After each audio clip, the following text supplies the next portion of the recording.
Chihiro is a madman with a special interest in zombies.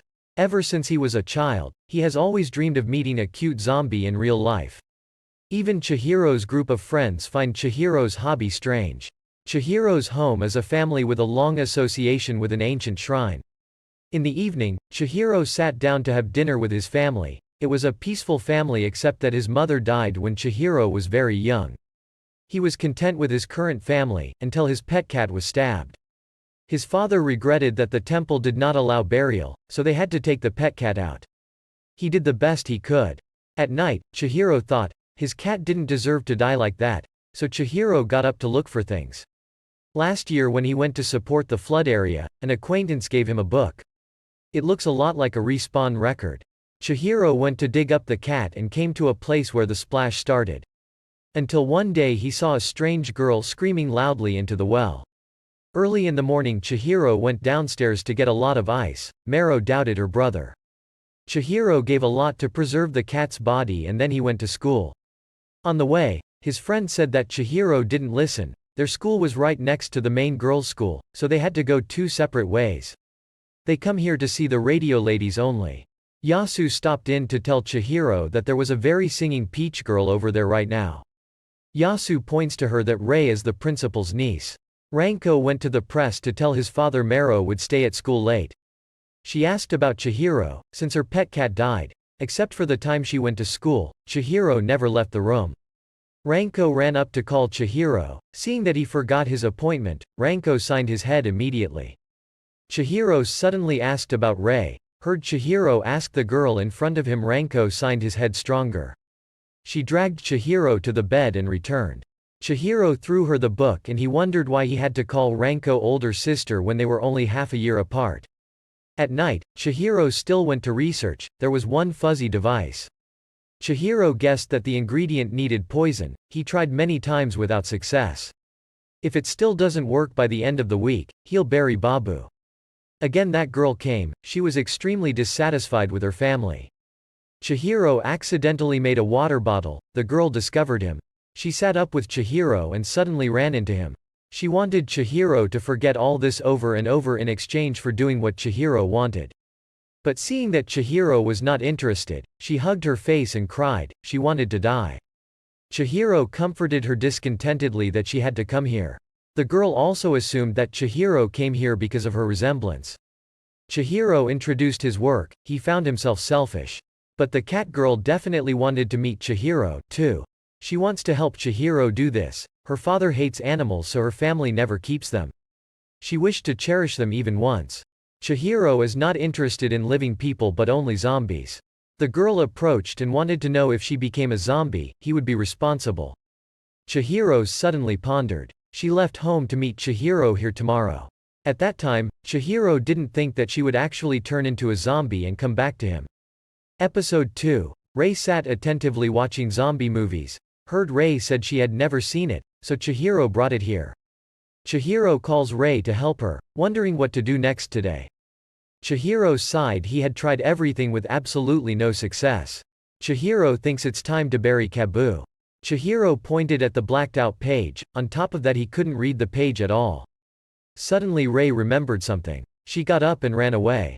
Rei's life since childhood has always been stereotypical. Rei is pampered by her father but that pampering gradually makes Rei feel abnormal. Every year he forces Rei to take nude photos. Her mother always treated her coldly. Nakada was the only friend Rei told this story to. Nakada advised Rei to stand up and fight. Only then did Rei regret this. Chihiro waited and did not see Rei's return, thinking that Rei was in danger. As soon as she came out, she saw Rei climbing a cliff. She slipped and fell. Fortunately Chihiro caught her in time. Chihiro gave Rei an explanation. Rei went to find herbs for Chihiro. She defied the danger because Chihiko would revive her no matter what. Chihiro was puzzled that he hadn't revived Babu yet. Rei came in front of her father begging him not to take pictures of her anymore. Cha glared at Rei. He knows you made Rei do this. But he wanted Rei to see. His love for Rei was greater than anything else. He moved over to touch Rei when he found her uncomfortable. He left the very next day. The Nakada family got into an accident. Father Rei put pressure on their family and forced them to move elsewhere. Rei ran to Nakata's house. Nakata was very angry. Rei didn't know how to explain. When Rei's father threatened her birthday, if she didn't want the people around her to be harmed, she should obey. Rei suffered so that the others could rest in peace. Rei gives Chihiro a hydrangea, which is the symbol of her family. It is poisonous. Chihiro found it strange that his grandfather was still chewing this as usual. Rei gave it to Chihiro to try. He concocted and then baked the product. Chihiro gave Rei to hold and then took out Babu. Rei silently took something more. They gave Babu to drink, but he didn't move. They left. Rei wanted to try again tomorrow, but Chihiro felt that was more than enough. He was going to bury Babu, so he asked Rei to help. Rei is very sad after this. Maybe they won't see each other again. Seeing Rei limping, Chihiro carried her back to the car. Chihiro brought Rei almost to the house. She sneaked out by secret route, so coming here is fine. Chihiro reminds Rei to go to Babu's funeral tomorrow. He let Rei's father see. Rei was about to enter the house and yelled at him. Chihiro got home and had just parked the car when Ranko looked over at him. Chihiro realized that he was out late at night and was discovered by Ranko. Ranko suspects that since Babu's death, Chihiro goes out every night. She rushes into the box thinking that Chihiro is obsessed with zombies and did something bad to Babu. As soon as the lid of the box was opened, Babu rushed out. Chihiro rolled her eyes. Rei stood in the room just apologizing. She took some of Chihiro's potion, but it didn't bring the dead back to life, but it didn't contain any poisonous ingredients. Rei took a sip and lay down on the bed. Episode 3, during the ride home, Chihiro doesn't say a word to Rei. He should have asked her about his future plans. Thinking about it, this might have been the last time he was able to save her. In her trance, Rei still has to face her father. She really wanted to die, but the next morning Rei was still awake. She sighed in front of the dining room. She smiled as she entered. Rei's mother blamed Rei for running away from home again. She got angry and didn't eat breakfast anymore. Rei approached her father, who apologized for hitting Rei. Rei could only collapse. Her father stroked Rei's cheek. He reminds Rei about the uniform. She will be studying at home from now on, so it's not necessary anymore. Someone came looking. Rei eavesdropped. Her father gave Chihiro a follower. In order to prevent him from approaching Rei, her father requested Chihiro's castration as well. Rei panicked and didn't understand what her father was doing. Ranko whined at Mero. Mero thought his brother was just a weirdo who likes zombies, who expected him to take the body of a cat for an experiment.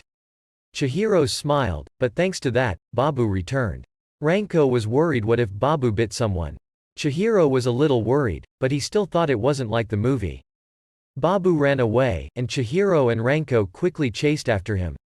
Usually Babu was easy to catch, but now it's too difficult. Chihiro reminded Ranko of today's practice. She thinks that as an older sister, she must follow her brother closely. Rei hid out again. Her mother knew, but she just smiled without warning. Babu got into the sewer. Chihiro jumped inside. This drain was so small that Ranko got stuck. She screamed for Chihiro's help, but he ignored it and left. The sewer was too long to crawl until Chihiro reached the other end.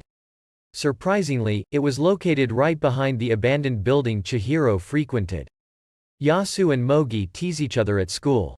Yasu just wished now that some digging girl would come to play, pray to see him, and just as he said that, Rei came to ask about Chihiro. He's not here. Yasu wants to know why Rei met Chihiro. Hearing the word castration, Yasu is also a bit pale. Rei thanked and ran away. She didn't know where Chihiro was. Her father knew that she escaped. He did not order his subordinates to arrest him but let them follow Rei. Chihiro searched for Babu. He was nowhere to be found, and Ranko disappeared as well. Chihiro caught Babu eating hydrangea leaves. It was strange that it was also going to rain. Looking up at the cliff, Chihiro saw Rei. He didn't understand what she was doing at this hour. Rei tries to get to the hotel to meet Chihiro. Her father and his subordinates suddenly appeared. He went over to ask Rei to return. She pushed his hand away. She wanted to be free. Babu jumped straight up there. Seeing the three cat, Rei scared back. And Rei just ran to Babu's side. She was surprised when the drug was successful. Rei's father pulled out a whip to hit, but Rei stopped him and fell off the cliff. The branch pierced Rei's stomach, and Rei was covered in blood and lay still in front of Chihiro. When it started to rain, Chihiro rushed over to wake Rei. She remained motionless, Chihiro crying as he promised to revive her but failed to do so. Just as she was about to leave, Rei woke up and walked over to where Chihiro reminded her of the promise. If she turns into a zombie, he has to take responsibility for her. Chihiro was stunned, but he kept his promise to Rei. Episode 4, Daichiro was bewildered, not understanding what he had just done. Seeing Rei stand up, he breathed a sigh of relief. Rei did not approach him but left. Rei is no longer human, so she is no longer his son. Rumors of Rei running away from home reached the ears of the maids. They gathered to discuss when the landlady returned. When she heard that her daughter had run away from home, she rushed to ask Daichiro. Since he came home, he just soaked in the bath and didn't say a word. Arya rushed to blame. If news of Rei ran away from home, her position as principal would be shaken.